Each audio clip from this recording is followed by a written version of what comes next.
అందరికీ నమస్కారం అండి. రాష్ట్ర ఐపీఎస్ల సంఘం ఈనాడు పత్రిక మీద ఈసీకి కంప్లైంట్ చేసింది.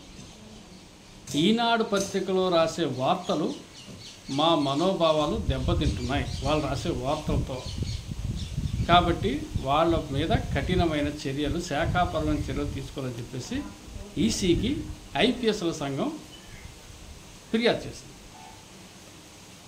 ఒక రకంగా చెప్పాలంటే ఇది ఒక వింత పోకడ. ఇది చాలా ఆశ్చర్యకరమైన విషయం. ఐపీఎస్ అంటే ఎవరండి? భారత రాజ్యాంగాన్ని కాపాడే ఒక సెక్టార్లో అదొక సెక్టార్. ఐఏఎస్లు కావచ్చు, ఐపీఎస్లు కావచ్చు, ఐఆర్ఎస్లు కావచ్చు. కీలకమైనది ఈ ఐపీఎస్ పోస్ట్. అటు శాంతి భద్రతల విషయంలో కావచ్చు, న్యాయపరమైనది కావచ్చు, ఇవన్నీ కూడా వీళ్ళు చూసుకోవాలి, చేసుకోవాలి. ఐపీఎస్లు వీళ్ళకి ఈ పత్రికలతో పని లేదు. పత్రికలు రాసుకుంటారు, వాళ్ళ పని అది. అందరూ పాజిటివ్గా రాయరు కదా, అందరూ డప్పు కొట్టరు కదా, వాళ్ళు చేసుకుంటూ పోతారు. ఇప్పుడు మండల స్థాయిలో ఒక విలేకరు ఉంటాడు, ఒక ఈనాడే చూసుకుందాం పోనీ, ఆ మండల లెవెల్ కంట్రిబ్యూటర్ ఉంటాడు. ఆ స్టేషన్ పరిధిలో ఎస్ఐ మీద ఏదో వార్త రాస్తాడు. దానికి ఎస్ఐ ఏం చేయాలి? కౌంటర్ ఇచ్చుకోవాలి, లేదా కోర్టుకి వెళ్ళి ఆ ఎంక్వైరీ పెట్టుకుని ఆ కోర్టు ద్వారా అతను నిర్దోషిగా నిరూపించుకోవాలి. అతని మీద కంప్లైంట్ చేయడం కాదు కదా, అక్కడ లోకల్గా ఎవరో ఒక ఎమ్మెల్యే మాటేనో, ఇంకొకరు మా ఎంపీ మాటేనో కంప్లైంట్ చేయడం కాదు కదా అక్కడ. సో ఇక్కడ ఐపీఎస్ సంఘాలు ఏకమయ్యి ఆ సంఘాన్ని ఒక వేదికగా వాడుకుని ఈసీకి కంప్లైంట్ చేయడం అనేది ఒక రకంగా చెప్పాలంటే దారుణమైనటువంటి చర్య. ఎందువల్లంటే ఈ ఐపీఎస్లు నిజంగా ఈనాడే తప్పు రాసింది, ఈనాడే తప్పుడు వార్తలు రాస్తుంది అంటే మరి 5 ఐపీఎస్ అధికారుల్ని ఎలక్షన్ కమిషన్ ఎందుకు బదిలీ చేస్తుంది? వాళ్ళు అధికార పార్టీకి తొత్తులుగా వ్యవహరిస్తున్నారని, ఎన్నికల నిబంధనలు తొంగలో తొక్కుతున్నారని చెప్పేసి వాళ్ళ దృష్టికి వచ్చింది. వాళ్ళ విచారణలో తేలిపోవడంతో ఈ 5 బదిలీ చేసింది.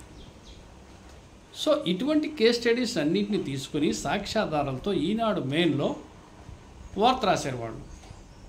ఈనాడు మెయిన్ ఎడిషన్లో ఒక వార్త వచ్చిందంటే అల్లాటప్పగా రాయరు. మిగతా పత్రికలు ఈనాడికి అదే తేడా. మెయిన్లో ఒక వార్త రాయటం కోసం ఒక జర్నలిస్టుల టీము దాదాపుగా 3 నుంచి 4 రోజులు కష్టపడతారు. కేస్ స్టడీస్ తీసుకుంటారు వాళ్ళు. రేపు పొద్దున ఎవడన్నా కోర్టుకి వెళ్తే కోర్టు బోన్ ఎవరెక్కాలి? రాసే విలేకరు ఎక్కడు? రామోజీరావు గారు ఎక్కాలి. సో అందు గురించి చాలా జాగ్రత్తలు తీసుకుని ఎక్కడ తప్పు రాకుండా వార్త రాస్తారు. అందుకే మీకు గుర్తుందో లేదో, అప్పట్లో రాజశేఖర రెడ్డి గారి గవర్నమెంట్లో దివంగత పెద్దలా గద్దలా అనే ఒక వార్త రాశారు. ఆ వార్త హల్చల్ సృష్టించేసింది. దాని మీద ఎన్నో ఫిర్యాదులు చేశారు. అసలు పత్రికా రంగానికి ఎక్కడ ఫిర్యాదు చేస్తే వాళ్ళ మీద చర్య తీసుకుంటారో అన్ని డిపార్ట్మెంట్లని టచ్ చేసి వదిలేశాడు. ఒక కోర్టే కాదు, మానవ హక్కుల సంఘం అది ఇది అని చెప్పేసి మొత్తం ఎన్ని దారులు ఉంటే అన్ని దారులు ఫిర్యాదు చేసుకుంటూ వెళ్ళిపోయారు. ఏ ఎంక్వైరీ చేసినా ఏమి పని అవ్వలేదు అక్కడ. పత్రికే కరెక్ట్ అనిపించుకుంది.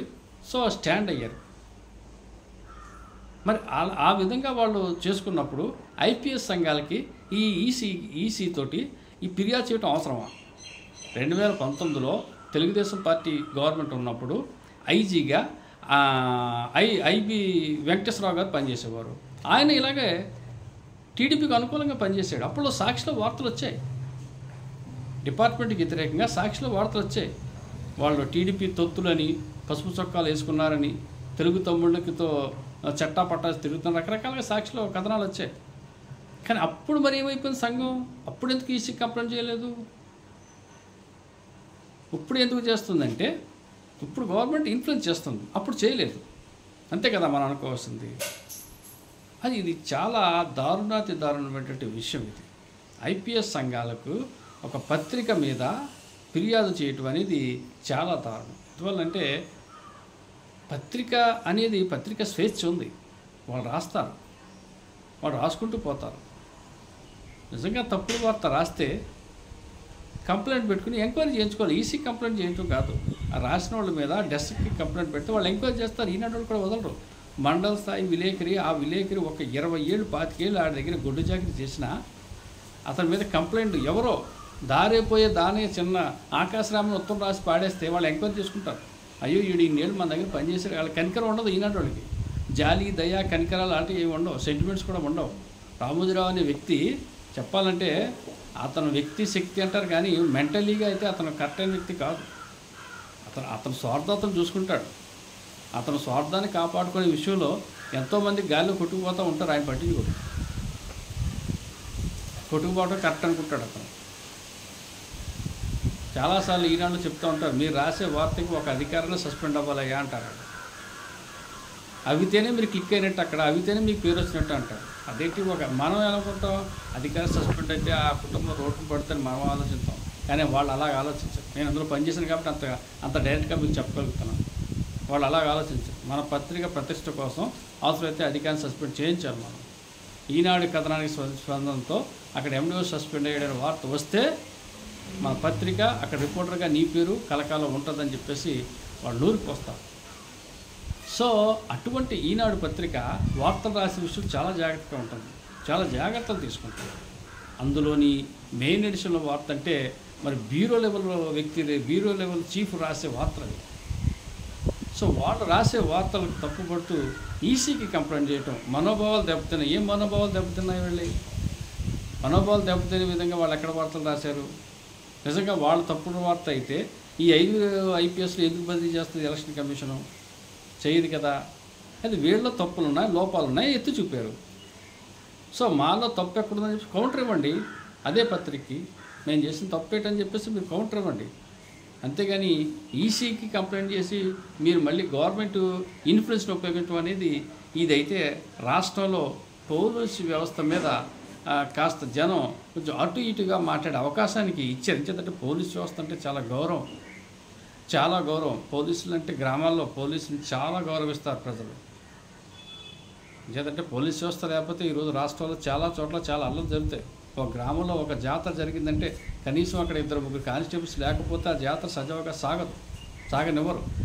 కానీ అటువంటి వ్యవస్థలో మరి ఒక వార్త వచ్చిందని చెప్పేసి ఎలక్షన్ కమిషన్కి దాకా ఈసీ దాకా ఫిర్యాదుకి వెళ్ళారు అంటే ఆ వ్యవస్థ మీద అనుమానం కలిగే పరిస్థితి ఈ రోజున కలుగుతుంది. ఓకే, రైట్, చూద్దాం. Thank you.